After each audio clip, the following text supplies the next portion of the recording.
nama Tuhan, semua dalam keadaan yang diberkati, amin.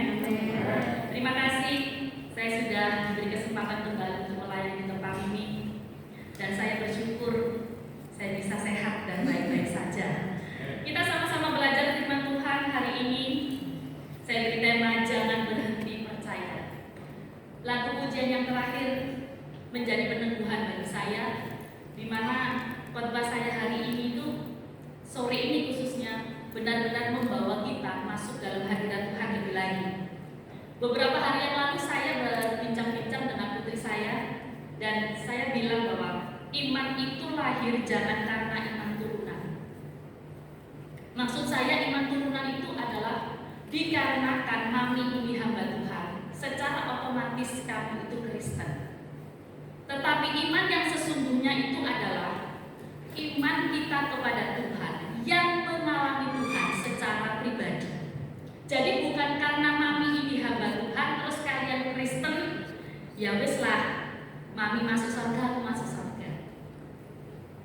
Memang saudara, firman Tuhan tidak pernah batal bahwa orang yang percaya kepada Kristus itu akan menerima kehidupan yang kekal. Benar? Tetapi apakah dalam perjalanan iman kita, hidup kita itu menunjukkan kita mengalami Tuhan? Tetapi kalau kita ini tidak pernah mengalami Tuhan, perlu dipertanyakan iman kita. Mengalami Tuhan itu yang seperti apa, Bu? Mengalami Tuhan itu kita siap berproses, yang setuju katakan amin. Siap mengalami semua proses hidup tanpa protes. Supaya apa? Kita bisa progres untuk menuju sukses. Kebanyakan anak Tuhan kalau melihat orang lain diberkati, senang. Dapat kesaksian, bangun. Tapi ceritanya orang, kita sendiri tidak mengalami. Kalau kita kepingin mengalami Tuhan, berarti kita siap masuk proses ngomong sama Tuhan, welcome dengan masalah. Berani nggak kalau kita ditantang itu? Welcome dengan masalah itu susah Bapak Ibu, tapi bukan berarti nggak bisa. Tergantung kualitas dan kapasitas iman kita itu seberapa. Siapa yang menentukan? Diri kita sendiri. Ya, jika hanya karena turunan saja, maka imannya pun juga mengandalkan iman orang tuanya. Itu yang saya terapkan kepada anak saya. Kalau kamu hanya iman turunan karena mami hamba Tuhan, mami Kristen, akhirnya kamu Kristen, kamu mengandalkan mami, bukan mengandalkan Tuhan. Tapi nanti dalam satu titik bentuk kehidupan di mana kamu sudah gak ketemu mami, di situ kamu mengalami Tuhan. Ini saya tekankan sama anak-anak saya. Sore ini kita belajar dalam Yohanes 4 ayat 43 sampai 54. Dari perikop ini Tuhan Yesus mengalami dua bentuk penerimaan. Yang pertama, orang-orang Galilea menyambutnya dengan hangat namun tidak percaya kepadanya. Itu tertulis dalam Yohanes 4 ayat 44 dan 45. Sebab Yesus sendiri telah bersaksi bahwa seorang nabi tidak dihormati di negerinya sendiri. Maka setelah ia tiba di Galilea, orang-orang Galilea pun menyambut dia, karena mereka telah melihat segala sesuatu yang dikerjakannya di Yerusalem pada pesta itu, sebab mereka sendiri pun turut ke pesta itu. Mereka menyambut dengan hangat tapi tidak percaya, saudara. Berbeda dengan sambutan orang-orang Samaria yang menandakan mereka memiliki iman. Orang-orang Galilea tidak memiliki kualitas iman seperti orang-orang Samaria. Orang Galilea menyambut hanya karena melihat ada perbuatan mujizat yang dilakukan Tuhan. Percaya karena melihat. Nah, ini yang sulit, percaya tanpa melihat. Saya seringkali mengajarkan kepada anak-anak saya begini, ketika kamu berada di tengah-tengah orang yang bukan orang kenal Tuhan, anggaplah itu orang asing, orang yang di luar Kristen. Bisakah kamu mewujudkan bahwa Kristus itu ada dalam dirimu? Bisa tidak kamu menyatakan bahwa kamu ini Alkitab yang terbuka? Alkitab terbuka itu kan bukan berarti kita ini penuh dengan tulisan ayat, saudara. Alkitab terbuka itu kita bisa dibaca oleh orang yang tidak mengerti Alkitab dan tidak punya Alkitab. Tetapi mereka mengerti isi firman yang ada dalam Alkitab itu melalui hidup kita. Mujizat yang dilakukan Tuhan itu membuat orang-orang Galilea, oh iya, esketok, saudara. Kelihatan mujizatnya baru percaya. Tapi apakah ketika hanya mendengar bisa percaya? Tergantung yang menyampaikan, tergantung yang menerima. Contoh aja. menawarkan barang, saya nawarkan tisu, ini bentuknya ada. Bu, mau tisunya harum loh, di dalamnya ini ada aromaterapi. Nyoba wes, ya dicoba. Oh iya, baunya wangi ya, dibeli saudara. Kenapa? Karena kelihatan di barangnya. Tapi kalau kita menawarkan keselamatan yang dari Yesus, tidak ono yang namanya bentuk barangnya, tidak kelihatan. Bagaimana kita menunjukkan iman kita sampai membawa orang yang kita ajak bicara itu tertariknya bukan sama kita, tertariknya sama Yesus. Akhirnya mereka mau percaya tanpa harus melihat. Nah, di sini ada 3 pelajaran yang dapat kita petik dari seorang pegawai Herodes. Yang pertama di ayat yang ke-47, ketika ia mendengar bahwa Yesus telah datang dari Yudea ke Galilea, pergilah ia kepadanya lalu meminta supaya ia datang dan menyembuhkan anaknya, sebab anaknya itu hampir mati. Pegawai ini menaruh harap kepada Yesus. Sebenarnya mereka tidak kenal saudara, tapi karena mereka di sini dikatakan pergilah ia kepadanya lalu meminta supaya ia datang, meminta Yesus datang untuk menyembuhkan anaknya, sebab anaknya itu hampir mati. Kata menaruh harapan di sini itu memakai kata keras. Jadi benar-benar berarti percaya atau menaruh rasa percaya. Kita semua percaya sama Tuhan di sini, amin. Pertanyaannya dibalik, Tuhan percaya enggak sama kita? Loh, kita harus berani, amin. Tak dijawab gak tahu, ya Anda sendiri yang jawab. Ya kan? Yang tahu kan kita. Betul enggak? Kalau saya ditanya, Bu, percaya enggak Tuhan? Percaya. Tuhan percaya enggak? Percaya. Buktinya apa? Buktinya Tuhan utus saya kok. Betul enggak? Buktinya Tuhan berkati saya kok. Kalau Tuhan enggak percaya saudara sama kita enggak akan pernah dikasih sesuatu sama Tuhan. Karena sesuatu ini adalah kepercayaan ini. Kepercayaan itu mahal. Hati-hati, diopeni ya. Namanya kalau kita sudah percaya sama Tuhan, kita menaruh harap kepada Tuhan. Nah, kalau Tuhan sudah percaya sama kita, berarti Tuhan pun punya harapan sama kita untuk kita mewartakan Injil, mempertunjukkan kepada orang asing di luar Kristen bahwa Yesus itu ada dalam diri kita. Jangan pernah malu pikir salah. Orang yang menaruh percaya kepada Tuhan itu memerlukan keberanian. Jadi kita berani ngomong, saudara. Saya tidak pernah malu, saya tidak pernah takut kalau saya ditanya, Ibu Kristen? Iya, aku Kristen.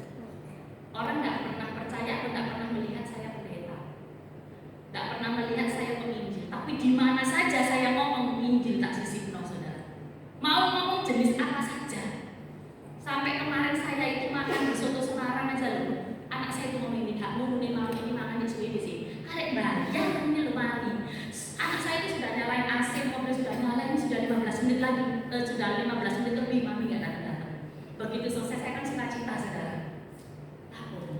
Injil, wes. Lek wes cerita kita mesti mami dulu.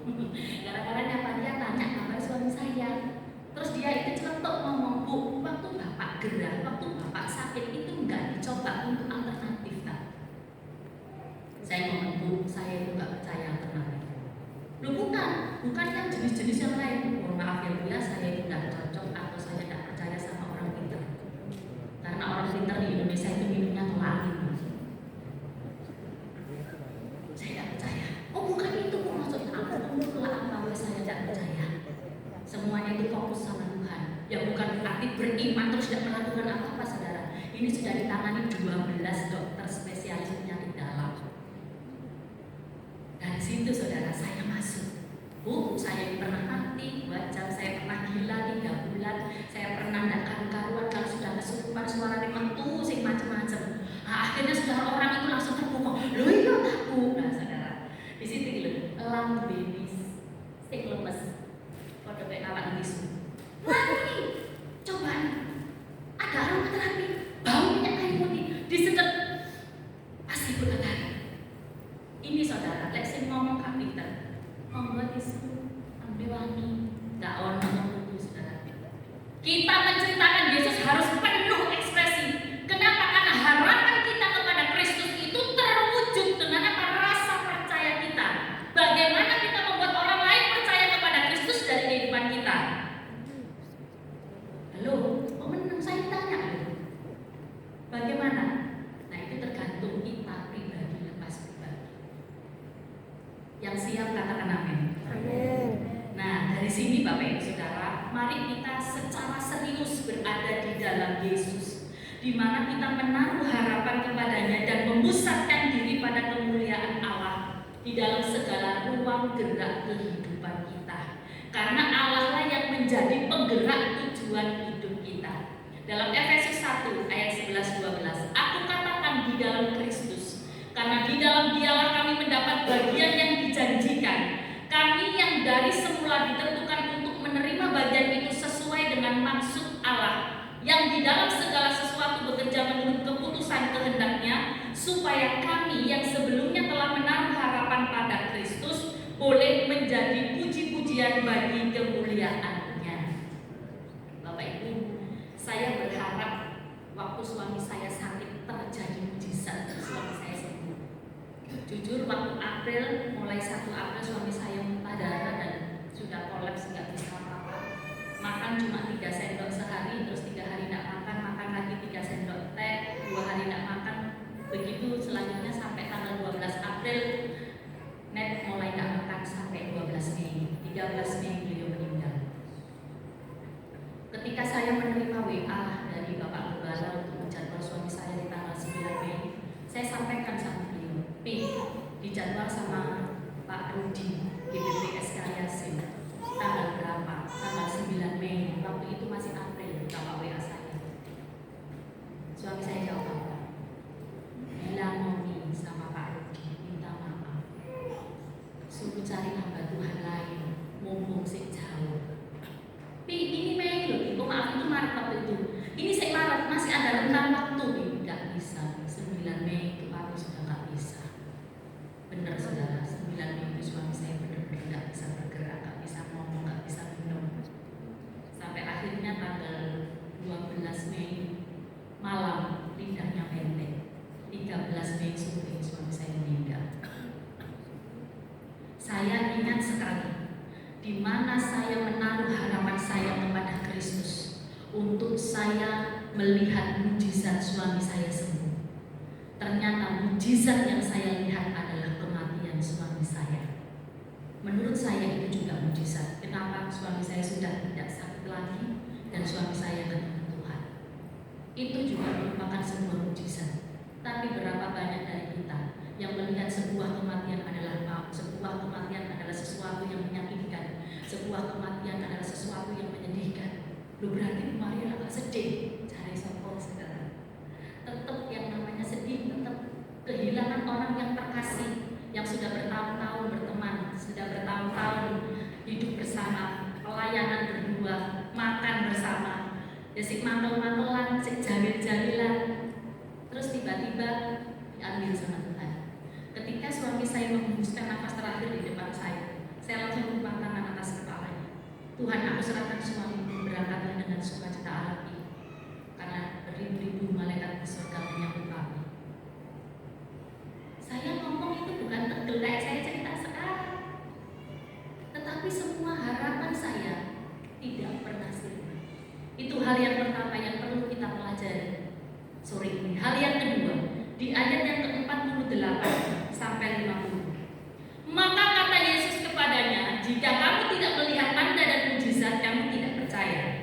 Pegawai istana itu berkata kepadanya, Tuhan, datanglah sebelum anakku mati. Kata Yesus kepadanya, pergilah, anakmu hidup. Orang itu percaya akan perkataan yang dikatakan Yesus kepadanya, lalu pergi. Hal yang kedua, pegawai ini memiliki iman terhadap Yesus. Dalam perspektif Injil Yohanes, iman sejati adalah iman yang ditujukan kepada Allah dan mempercayakan diri kepada Tuhan Yesus sebagai tujuan atau utusan Allah. Bapak Ibu, kita ngomong kita punya iman, berarti kita hidup punya tujuan. Tujuan hidup kita apa? Adalah hidup yang bertujuan. Tujuannya kemana? Yesus. Jangan pernah kita balik bahwa Yesus adalah Allah untuk mencapai tujuan kita. Jadi nanti kita bisa kesasar. Kenapa? Karena semuanya diputar balik. Kita tidak paham apa maunya Tuhan. Tujuan hidup kita sendiri pun kalau kita tidak paham. Pasti kita menjadikan Yesus itu alat untuk mencapai tujuan. Wis tanah Yesus. Gampang ngomong saudara, utang mula lunas. Wis dari Yesus, engko lak sugih. Nah, ini saudara, ini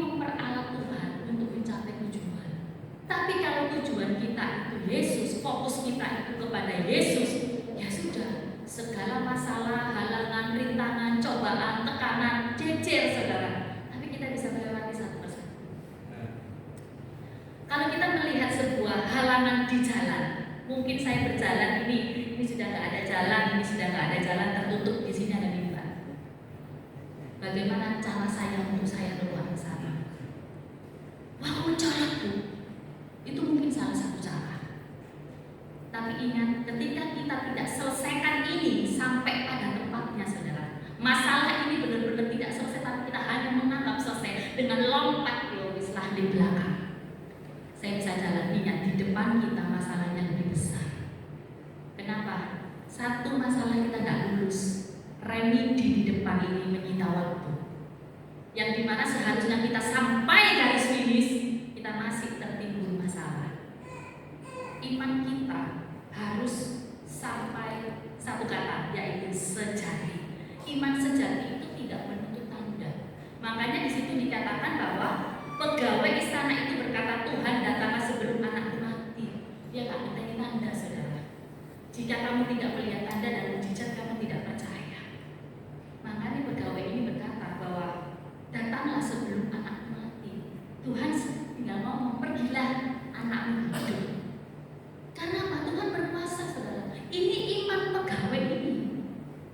Pergilah anakmu hidup. Dia pergi. Kenapa? Karena perintah Tuhan. Nah kadang kita itu ngaku punya iman, tapi ketika Tuhan perintahkan kita sih perhitungan. Contoh ini, ketika saya waktu itu mendoakan seorang nenek ini adik kakak saudara. Kemudian saya merasa bahwa uang saya itu nggak cukup untuk bekal pelayanan. Saya berdoa, saya ngomong sama Tuhan begini, Tuhan ketika Kau menyuruh pasti Tuhan sediakan. Saya cuma begitu. Akhirnya ketika saya buka pagar mau bawa motor keluar, saya ditelepon sama adik saya. Mi, ada orang kos masuk. Saya bersyukur Tuhan, kenapa? Wah Tuhan terima kasih, Tuhan kasih berkat saya karena ada orang kos masuk baru. Pasti ada pemasukan saudara. Saya ngomong Tuhan terima kasih. Samuni, saya bawa ke pelayanan, tapi di jalan Tuhan perintahkan saya, jangan kau belikan apa-apa, tapi berikan kepada nenek yang kau doakan. Singkat cerita saudara, ketika saya ke sana, saya nggak bawa amplop, uang langsung saya bungkus tisu, saya kasihkan. Ternyata nenek ini juga sudah menyediakan amplop buat saya. Saya ngomong begini, Mbak, ada titipan berkat dari Tuhan. Jangan Bu Maria yang mendoakan saya kok, Bu Maria yang berkati saya.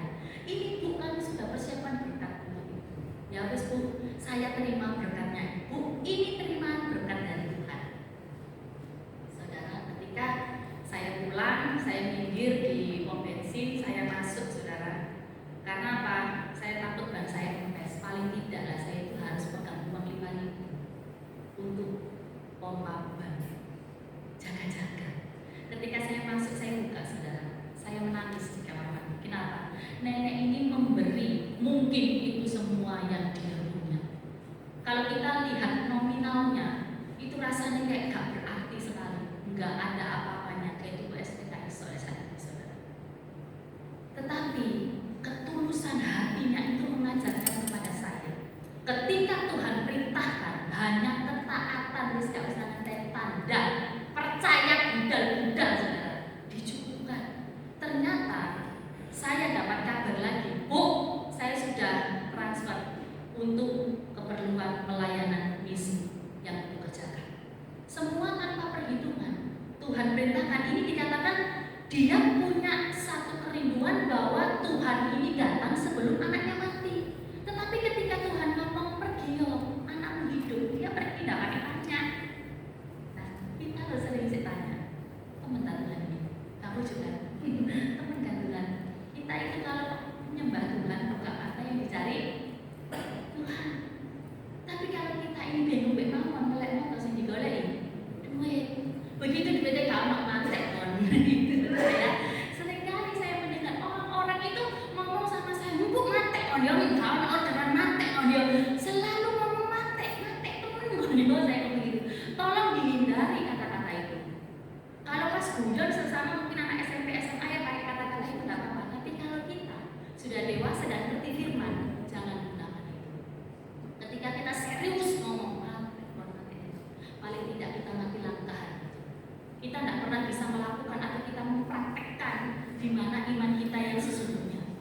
iman itu benar-benar membawa kita kepada kehidupan yang stratanya sama dengan orang-orang di sekitar kita.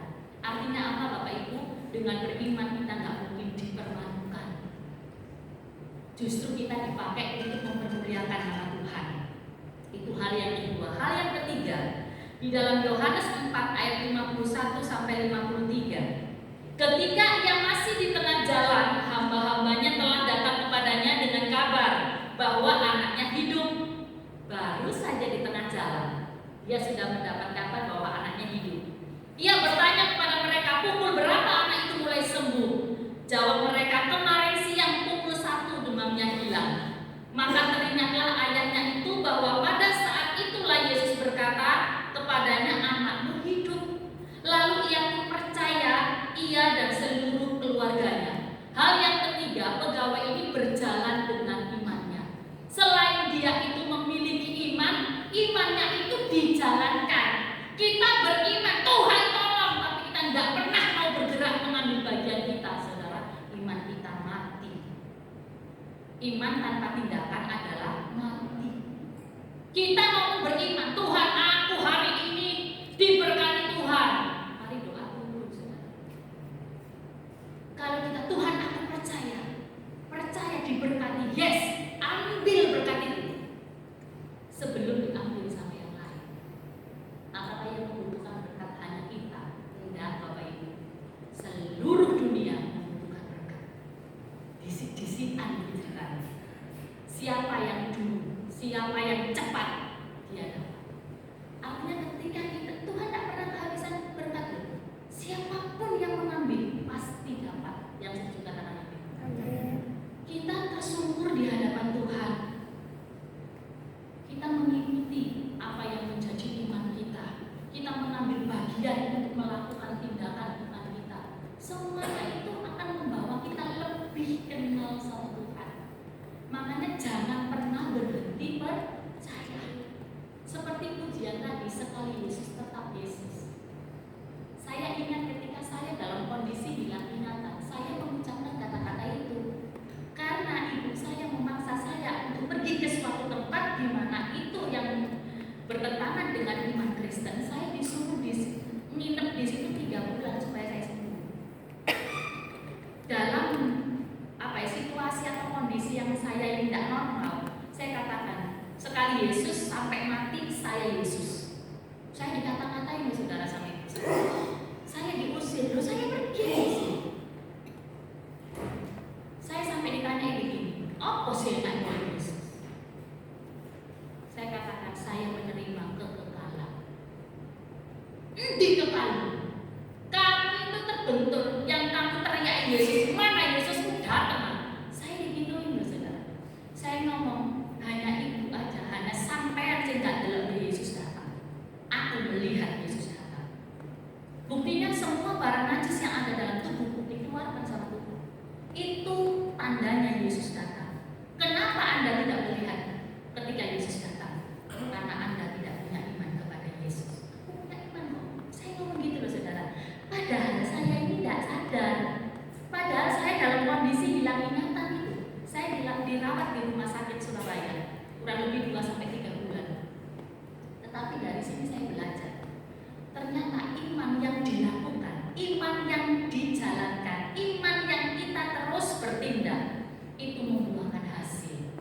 Supaya apa? Ketika kita bersaksi untuk menyampaikan kepada orang-orang, baik itu di dalam Tuhan maupun di luar Tuhan, mereka yang mendengar kesaksian kita itu percaya. Mereka yang mendengar kesaksian kita itu diberkati. Akhirnya orang mencari kita karena Yesus nampak dalam diri kita. Kata pergi itu berarti dia berjalan dengan percayanya kepada perkataan Yesus dan mengikuti perkembangannya serta membuktikan tindakan Yesus. Pergi, anakmu hidup. Dalam perjalanan ini untuk membuktikan loh saudara. Iman kita yang kita jalankan itu untuk membuktikan sesungguhnya itu real apa enggak. Ingat Ibrani 11 ayat 1. Iman adalah dasar dari segala sesuatu yang kita lihat dan iman adalah bukti dari segala sesuatu yang tidak kita lihat. Dia bilang begitunya ini. Iman adalah dasar dari segala sesuatu yang kita harapkan dan bukti dari segala sesuatu yang tidak kita lihat. Yang kita segala sesuatu yang tidak kita lihat, yang abstrak kita tarik dengan iman kita sesuai dengan tindakan, itu akan menjadi real. Artinya apa? Wujud nyatanya kelihatan, saudara. Sekarang apa yang menjadi pergumulan kita? Jangan membuat kita berhenti percaya.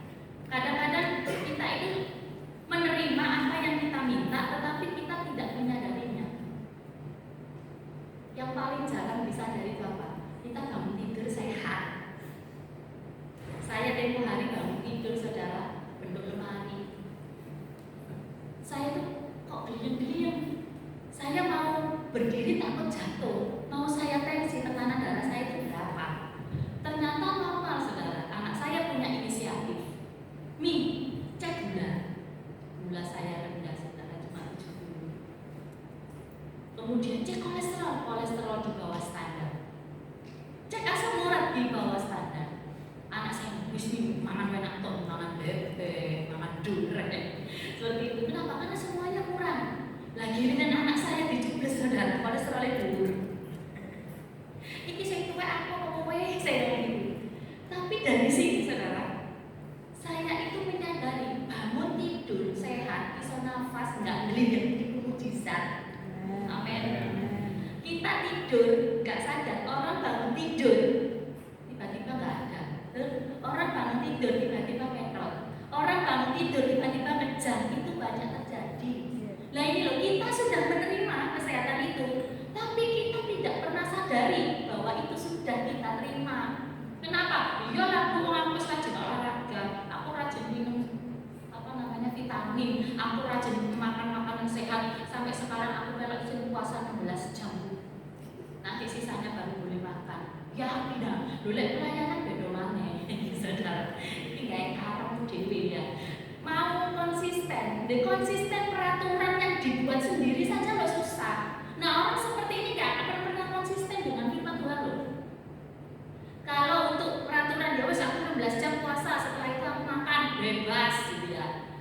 Tapi sebelum 16 jam, salah di kampung penayo gitu. Dini ya, apalagi mulai pelayanan itu beda, itu kasih karunia. Jadi kasih karunia itu diterima. Hamba Tuhan kan tidak boleh bujuk, dan kita kalau sudah makan harus jawab jujur. Belum. Ya, kita perlu cerdas dan cermat loh. Iman itu harus ada tindakan. Iman adalah inti kehidupan kita dari hari ke hari. Iman itu juga mewujudkan diri dalam bentuk yang konkret adalah bersaksi. Kita kalau bersaksi, iman kita yang kita jalani untuk menyelesaikan masalah itu sudah lewat, itu saksi. Tapi kalau sedang ada dalam pergumulan, saudara, menjadi sumbangan. Ada orang datang kepada saya, Maya, bantu doa.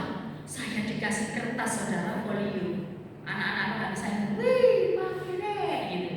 Bukan dibuka, kayak baca undang-undang dasar, saudara. Folio. Bu, dukung doa. 1, aku pengen suki. Jadi saya dikiranya tempat untuk cari pesugihan. 2, pengen utangku lunas. Aku tutup bank ya, tutup bank detail. Kemudian 3, aku pengen bojoku kerja. Berarti sebelumnya enggak kerja. 4, aku ingin anakku tidak disodong. Ini yang paling bisa.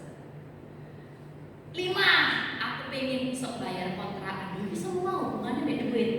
Lah bingung, saudara. Lah kalau ini tak kasihkan sama Pak Steven, ambil Pak Steven didoakan enggak? Ya, kasihkan sama Pak Rudi, didoakan apa enggak? Saya waktu itu mau sama didoakan enggak ya uang ini? Kok ini sih? Saya kok disuruh doakan sedemikian rupa sampai detail. Nomor si pengen so gimana? Suami saya nggak begini, tutupin kertas itu. Tetap didoakan, tapi bukan masalah yang tertulis. Doakan orangnya supaya orangnya bertobat. Saya ketemu lagi, saudara, di satu kesempatan. Waktu itu saya yang khotbah. Saya dipanggil Bu Fras. Saya bingung, saya nggak pernah dipanggil Bu Fras. Suami saya kan Epafras. Saya dipanggil Bu Fras atau oleh saudara. Iya, kenapa Bu? Sudah didoakan. Loh iya, Ibu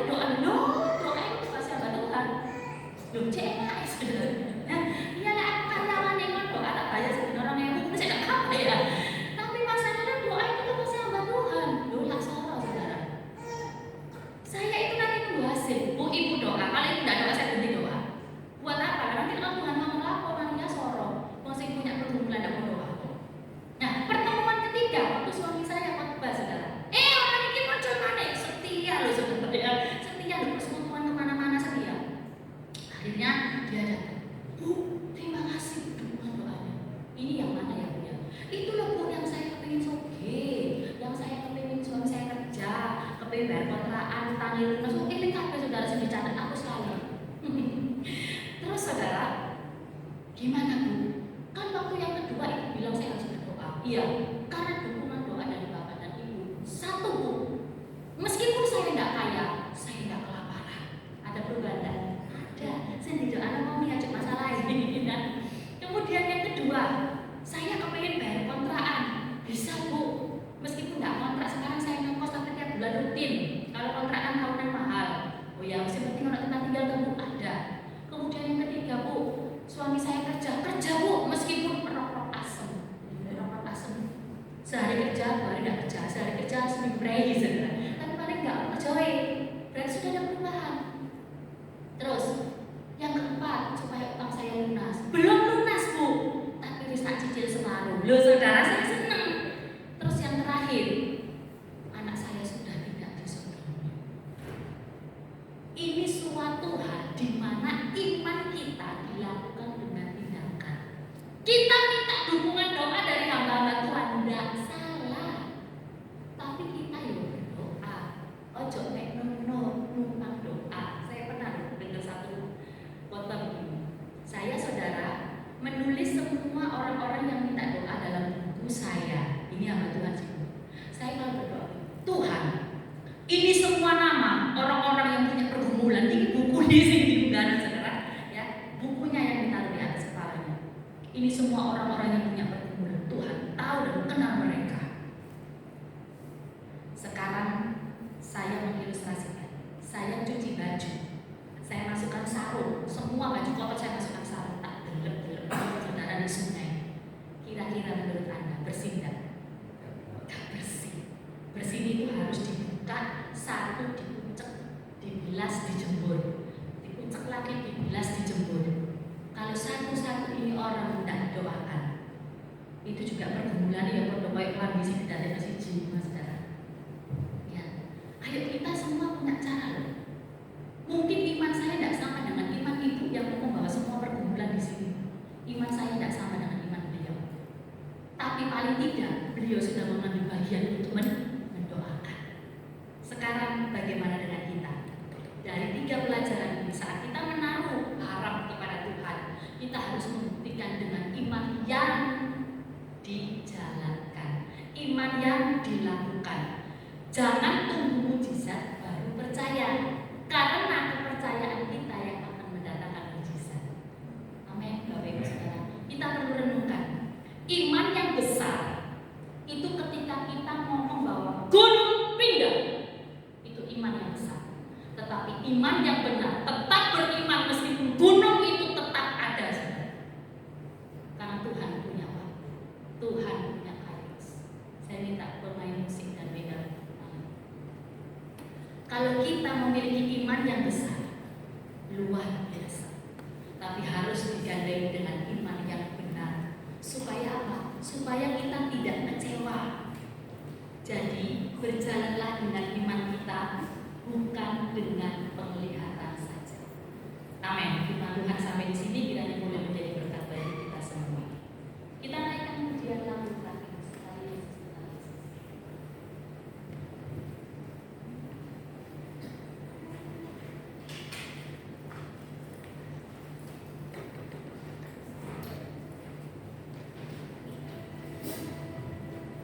Saya undang untuk semuanya pada berdiri.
Tuhan.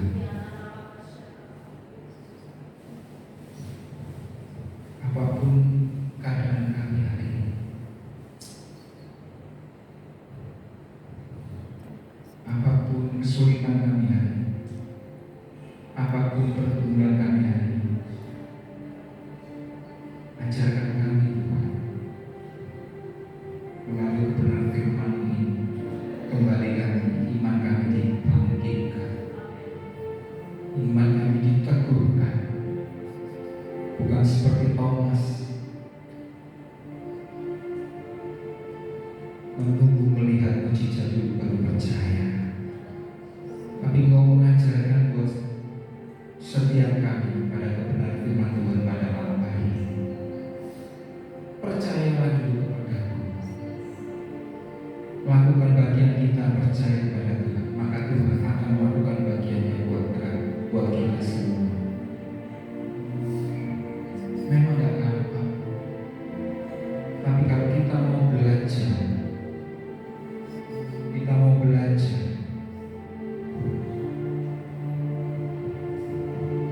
maka Roh Kudus akan memampukan kita. Seberapa lama kita menjadi anak Tuhan, seberapa lama kita menjadi pelayan Tuhan, tapi kalau kita tidak mempunyai iman, kita tidak bisa mengalami secara pribadi Tuhan. Ampuni kami